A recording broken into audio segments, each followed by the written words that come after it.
ناصر چوہان صاحب، آپ سے براہ راست ایک سوال ہے۔ آپ کہا جاتا تھا کہ آپ تو پیرا فورس کو پروموٹ کرنے والے ہیں اور آپ ایک طرح سے ترجمان ان کے لگنے لگ پڑے تھے۔ لوگوں کے بہت سارے اعتراضات تھے، کمنٹس میں بھی لوگ یہ ایسی باتیں کرتے ہیں، لیکن جس پیرا فورس کے آپ بڑے اوصاف بتایا کرتے تھے، اب اس پر بہت زیادہ اعتراضات کیے جاتے ہیں، ہراسمنٹ کے اس پر کیسز کیے جاتے ہیں، کرپشن کے کیے جاتے ہیں۔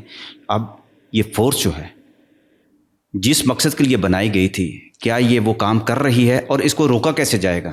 اس کو جو ہے وہ اب آپ نے صحیح فرمایا، اس میں دو تین چیزیں ہیں جو بڑی امپورٹنٹ ہیں، اہم ہیں ہر حوالے سے۔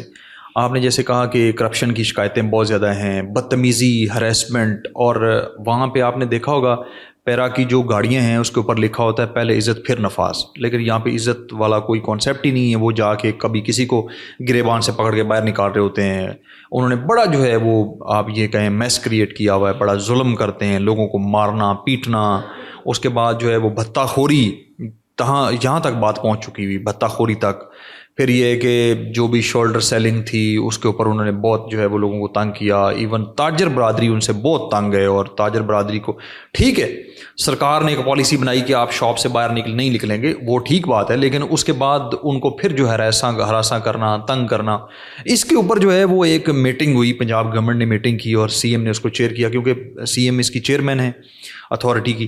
تو انہوں نے اس میٹنگ کو چیئر کر کے یہ فیصلہ کیا کہ ان کو جو باڈی کیمرے، جو باڈی کیم ہے وہ لگا دیے جائیں، تاکہ وہ جو جتنی بھی چیزیں ہیں وہ ساری اس میں ریکارڈ ہوں، اور ریکارڈنگ کے بعد یہ بھی پتہ چل سکے کہ اگلے بندے نے کیا کہا۔ اور پیرا کا جو ملازم ہے، یا کیونکہ موسٹلی تو پولیس سے گئے ہوئے ہیں تو ان کا مائنڈ سیٹ تو وہی پولیس والا ہے، تو وہ پولیس کے مطابق باڈی کیم تو پہلے ٹریفک سارجنٹ وغیرہ کو بھی، ٹریفک وارڈنس کو بھی یہ بھی لگانے کا فیصلہ ہوا تھا، ڈاکٹرز کو لگانے کا بھی فیصلہ ہوا تھا، ایون پولیس کو بھی ہوا تھا۔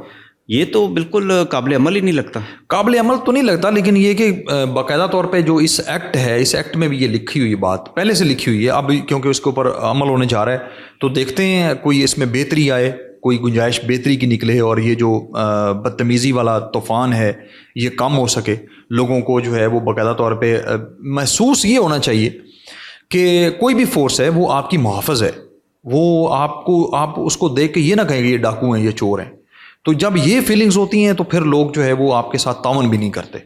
تو ہم بہتری کی گنجائش کی امید رکھتے ہیں اور اللہ کرے اس میں کوئی بہتری ہو۔ پیرا فورس کے خلاف شکایات جو ہیں اس کا طریقہ کیا ہے کہ ایف آئی آر تو ان لوگوں پر بھی ہو سکتی ہے؟ بالکل ہو سکتی ہے۔ اس کی طریقہ کار یہ ہے کہ اگر آپ کو کوئی گریونس ہے تو آپ سب سے پہلے جو ایس ڈی او آپ کے سب ڈویژنل انفورسمنٹ آفیسر ہیں، آپ اس کو شکایت دیں، ریٹن اپلیکیشن دیں۔ اگر اس کے اوپر وہ کاروائی نہیں کرتے تو متعلقہ اے سی، اسی تحصیل کا اے سی جو ہے وہ ہیئرنگ افسر ہے اس کا، تو اس کو آپ شکایت دیں۔ اگر وہ نہیں سنتا تو ہم نے لاسٹ ٹائم ڈسکس کیا تھا کہ اس کا جو جنرل سیکرٹری ہے اس اتھارٹی کا ڈسٹرکٹ میں، وہ اے ڈی سی جی ہوتا ہے، اے ڈی سی جی کو آپ اپلیکیشن دیں۔ اگر وہ بھی کاروائی نہیں کرتا تو پھر آپ کے پاس دوسرا فورم ہے ڈی سی کا، کیونکہ وہ اتھارٹی کا چیئرمین ہے، ڈسٹرکٹ چیئرمین ڈی سی ہوتا ہے۔ تو ڈی سی کے بعد جو ہے وہ آپ کے پاس ڈائریکٹ اتھارٹی ہے، وہ ڈی جی پیرا ہیں فرخ عتیق خان، ابھی تک وہی کام کر رہے ہیں، اب کافی دیر ہوگی ان کو بھی کام کرتے ہوئے۔ تو لیکن یہ کہ اس کے اوپر آپ وہ کاروائی کرتے ہیں کیونکہ یہ فورس ہے اور فورس کے طور پہ کام کر رہی ہے۔ آپ نے دیکھا ہوگا مختلف اضلاع میں اگر کوئی ایسی واقعہ رپورٹ ہوتا ہے تو وہ فوراً سے پہلے اس کی جو ہے وہ ایف آئی آر بھی دیتے ہیں، اس کو سسپینڈ بھی کرتے ہیں، کلوز ٹو لائن بھی کرتے ہیں، اور اس کے اوپر جتنے بھی ڈپارٹمنٹل ایکشنز ہوتے ہیں وہ لیتے ہیں۔ سارے فیصلے یعنی کہ سوشل میڈیا پہ نہیں ہونے چاہیے، کیونکہ سارے کیسز کا پتہ ہی سوشل میڈیا پر سوشل میڈیا سے چلتا ہے، اور سوشل میڈیا پہ جو چیز آتی ہے اس کے مطابق ہی جو ہماری لوگ اس گورنمنٹ لیے کرتے ہیں کہ درخواست دینے کا فائدہ کوئی نہیں، اس طرح سے کاروائی ہوتی نہیں۔ جیسے ہی وہ معاملہ ہائی لائٹ ہوتا ہے سوشل میڈیا پہ تو وہ فوراً اس کے اوپر کاروائی ہو جاتی ہے۔ حالانکہ یہ ٹرینڈ غلط ہے، اس طرح ہونا نہیں چاہیے۔ ہونا تو یہ چاہیے، پروسیس ہے، اس کا پروسیس ہے، آپ کو عقل سے، دانش سے، اور جس کی اگر کوئی غلطی بنتی ہے تو اس کو فکس ہونا چاہیے، اگر کسی کی غلطی نہیں ہے تو پھر اس کو جو ہے وہ باقاعدہ طور پہ اس کو پروٹیکشن بھی ملنی چاہیے۔ بہت بہت شکریہ جناب۔